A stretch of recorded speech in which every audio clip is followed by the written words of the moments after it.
మాజీ ముఖ్యమంత్రి జగన్మోహన్ రెడ్డి గారు ఒక మాస్టర్ ప్లాన్ అయితే వేశారు. అది ఏంటి అనంటే, ఆల్రెడీ ఏపీ లిక్కర్ స్కామ్‌లో తుది దశకొచ్చేసింది. కొద్ది రోజుల్లోనే జగన్మోహన్ రెడ్డి గారి అరెస్ట్ అనేది ఖాయమనేటట్టు తెలుస్తుంది. ఎందుకనంటే, రాజంపేట ఎంపీ అయిన పెద్దిరెడ్డి మిథున్ రెడ్డి గారు ఆల్రెడీ అరెస్ట్ అయ్యారు. 14 రోజుల పాటు రాజమండ్రి సెంట్రల్ జైల్‌లో అంటే ఆగస్టు 1 తారీఖు వరకు కూడా రిమాండ్ ఖైదీగా ఉన్నారు. ఇప్పటికే కూడా పెద్దిరెడ్డి రామచంద్రారెడ్డి గారు రాజమండ్రి సెంట్రల్ జైలుకి వచ్చి ఆయన అక్కడే దగ్గరుండి కూడా తన కొడుకు బాగోగులు చూసుకోవడం జరుగుతుంది.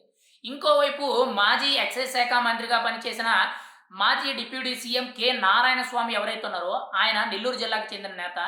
ఆయన్ని సిట్ అధికారులు విచారణకు రావాలని చెప్పి పిలుపునివ్వడం జరిగింది. ఆయన కానీ విచారణకు వెళ్ళి పూర్తి నిజానిజాలు బయట పెడితే మాత్రం ఖచ్చితంగా జగన్మోహన్ రెడ్డి గారి అరెస్టు. ఎందుకనంటే ఇక్కడ దాదాపుగా 3,200 కోట్లకు పైగా జరిగిన ఈ లిక్కర్ స్కామ్‌లో ఇక్కడ మాజీ ఎక్సైజ్ శాఖ మంత్రిగా పనిచేసిన నారాయణ స్వామి గారికి 10 పైసలు కూడా ఎక్కడా కూడా ఆయనకు వాటా ఇవ్వలేదు. కేవలం ఆయన సంతకాలు ఆయనవన్నీ కూడా చేపించుకొని ఆయన ద్వారాగా ప్రతి ఒక్కటి కూడా అధికారంలోకి తీసుకొచ్చి ఈ మద్యం లిక్కర్ పాలసీని అమలు చేసి దాని ద్వారాగా ఇదంతా కూడా స్కామ్ జరిగిందని చెప్పి ఆరోపణలు అయితే తెలుస్తున్నాయి. ఆల్రెడీ ఆయన కొన్ని ఛానల్స్‌కి ఇచ్చిన ఇంటర్వ్యూలో ఏం చెప్తున్నారు? సిట్ అధికారులు ఏదడిగినా కానీ చెప్పడానికి నేను రెడీగా ఉన్నాను. నాకు కొంత ఆరోగ్య పరిస్థితులు బాగోలేవు. దయచేసి అర్థం చేసుకోండి. నేను సిట్ కార్యాలయానికి రావడం కంటే కూడా మీరు నా ఇంటికొత్తేనే నేను చాలా నిమ్మతంగా మాట్లాడగలను. నేను అక్కడ వరకు ప్రయాణించి రావడం అంటే నాకు కొంత ఆరోగ్య పరిస్థితులు బాగోలేవు. కానీ అధికారులు అడిగిన ప్రతి ప్రశ్నకి కూడా ఖచ్చితంగా నేను జవాబు చెప్తాను. ప్రతీది కూడా నా ప్రమేయం ఉన్నంత వరకు కూడా నేను చెప్తానే ఉంటానని చెప్పి ఆయన ఓపెన్ అయిపోవడం అయితే జరిగింది. అయితే ఇప్పుడు జగన్మోహన్ రెడ్డి గారి మాస్టర్ ప్లాన్ ఏంటి? జగన్మోహన్ రెడ్డి గారు 2024 ఎన్నికల్లో 175కి 175 స్థానాలు పోటీ చేస్తే అందులో గెలిచినవి 11 స్థానాలు. ఈ 11 స్థానాల్లో ఇప్పుడు కీలకంగా చూసుకుంటే జగన్మోహన్ రెడ్డి గారు అరెస్ట్ అయిన నెక్స్ట్ మినిట్‌లోనే వెంటనే కూడా 11 మంది కూడా రాజీనామా చేయాలి అనే నేపథ్యంలో ఉండడం జరిగింది. అంటే మొదటిది జగన్మోహన్ రెడ్డి గారు ఒకరు అండ్ పెద్దిరెడ్డి రామచంద్రారెడ్డి గారు. మిగిలిన 9 ఎమ్మెల్యేలు కూడా కొత్త వాళ్ళు. అయితే వీళ్ళందరి చేత కూడా రాజీనామా చేసి మళ్ళీ బై ఎలక్షన్‌కెళ్ళాలి. రాష్ట్రంలో ముఖ్యంగా కక్షపూరితమైన పరిపాలన కూటమి ప్రభుత్వంలో చంద్రబాబు నాయుడు, పవన్ కళ్యాణ్ చేస్తున్నారు అనే విధంగా ప్రజల్లో సింపతి వచ్చే విధంగా ఈ లిక్కర్ స్కామ్‌ని ప్రజల్లో నుంచి డైవర్ట్ చేసి తన మీద సింపతి వచ్చే విధంగా ఒక మాస్టర్ ప్లాన్ అయితే వేయడం జరిగింది.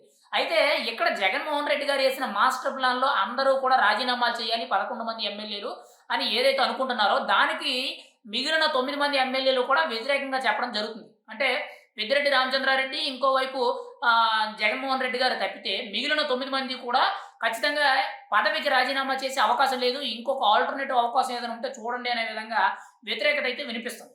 ఎందుకనంటే ఇక్కడ వాళ్ళకి పదవులొచ్చింది మొట్టమొదటిసారి. ఈ 9 మంది కూడా మొట్టమొదటిసారి గెలిచారు.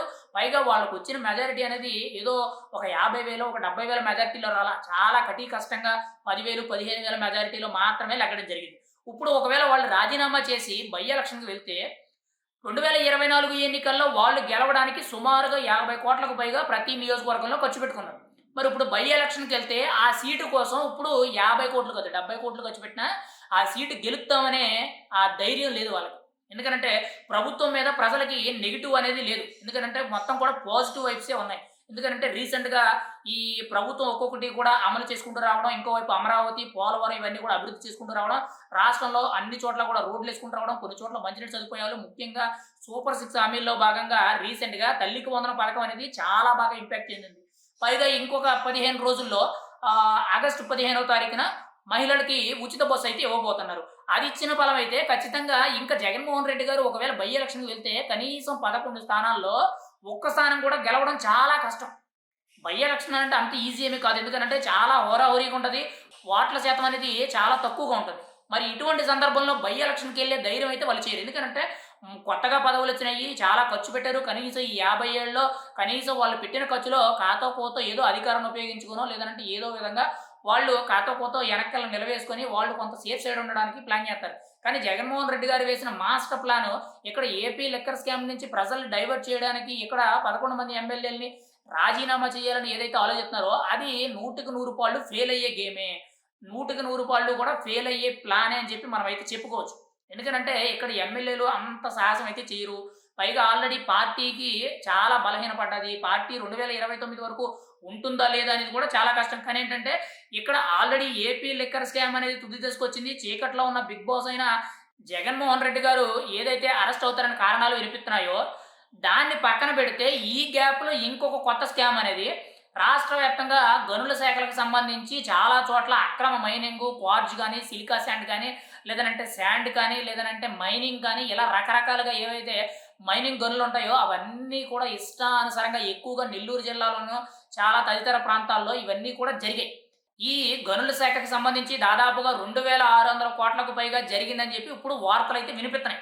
కానీ ఇది ఎంతవరకు వాస్తవం అనంటే ఏపీ లిక్కర్ స్కాము ఫైనల్ దశకు వెళ్లి జగన్మోహన్ రెడ్డి గారితో సహా అందరూ అరెస్ట్ అయ్యి ఛార్జ్ షీట్ ఫైల్ చేసి ఏసీబీ కోర్టులో ప్రవేశపెట్టిన తర్వాత అప్పుడు ఈ స్కామ్ అనేది మళ్ళీ తెర మీదకి రావడం జరుగుతుంది. ఎందుకనంటే ఇక్కడ ప్రతిదీ కూడా చాలా ట్రాన్స్‌పరెంట్‌గా కక్షపూరితంగా కాకుండా చాలా జాగ్రత్తగా ఆధారాలన్నీ సేకరిస్తూ ముఖ్యంగా ఈ కేసులన్నీ బయటికి తీసుకురావడం జరుగుతుంది. ఒకవేళ కక్షపూరితంగా చేసిన ఫలమైతే ఈ పాటికే కూడా వైఎస్ఆర్‌సీపీ నాయకులందరూ కూడా ఆల్మోస్ట్ అరెస్ట్ అయిపోవాలి.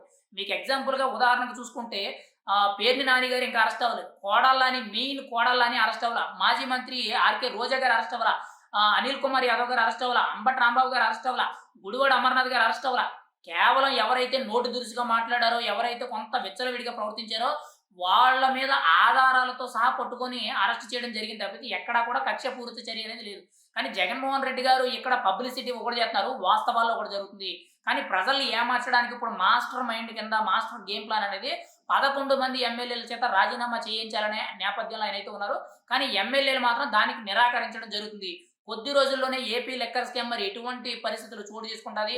జగన్మోహన్ రెడ్డి గారు అరెస్ట్ అవుతారా లేదా? అరెస్ట్ అయితే ఎటువంటి పరిస్థితులు చోటు చేసుకుంటాయనేది మనమైతే చూడాలి. కానీ ప్రజలు మాత్రం చాలా జాగ్రత్తగా ప్రతి ఒక్కటి కూడా గమనిస్తున్నారు.